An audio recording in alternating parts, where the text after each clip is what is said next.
à 360 degrés. Chaque jour, Swamiji se rendait à Pavalakundru, une petite région vallonnée de Tiruvannamalai. Il méditait sur les grands courants de pensée. Un jour, alors que le soleil se couchait et que la lune se levait, c'était Buddha Purnima et Nakshatra Vichaka étaient en haut dans le ciel. Swamiji méditait quand il sentit soudain quelque chose s'ouvrir en lui. Il eut l'impression qu'un pot de terre se brisait en lui et qu'une porte de nouvelles possibilités s'ouvrait à lui. Il fut béni avec la vision à 360 degrés. À ce moment précis, il a senti comme de l'or pur qui était versé dans son dos. Il pouvait voir les collines d'Arunachala à gauche, les arbres à droite, le temple derrière lui, le rocher sur lequel il était assis, même lorsque ses yeux étaient fermés.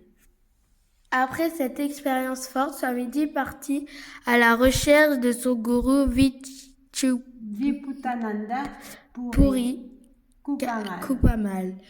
J'ai hâte de raconter tout cela à Matya Kupamal. Aujourd'hui, j'ai vu tout autour de moi, les yeux fermés. Swamiji raconta toute son expérience à Mata Kupamal. Je dois m'occuper de Swami de manière plus proche. Ce genre d'expérience ne devrait pas arriver à cet âge. Et entre-temps, Swamiji était trop excité et voulait partager cette expérience à son ami Champa.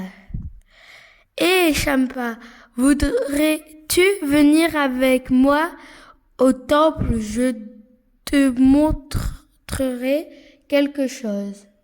Au temple, Swamiji et Sampat s'assirent au pied de l'arbre. Je vois tout dans toutes les directions avec mes yeux fermés. Qu'est-ce qui se passe avec Swami? Il est bizarre. Si tu ne crois pas, regarde sur l'arbre. Je vois une fourmi sur la droite. Sampa alla près de l'arbre pour voir de plus près. Quoi? Mais il doutait encore du coup. Il montra 5 pièces derrière Swamiji. Sampa fut. Tu es en train de tenir 5 pièces derrière mon dos dans ta paume. Sampat fut choqué. Il prit peur et s'enfuit. Hé, où vas-tu? J'ai soif, je reviens tout de suite. Sampat se précipita chez les parents de Swamiji et leur raconta ce qui s'était passé.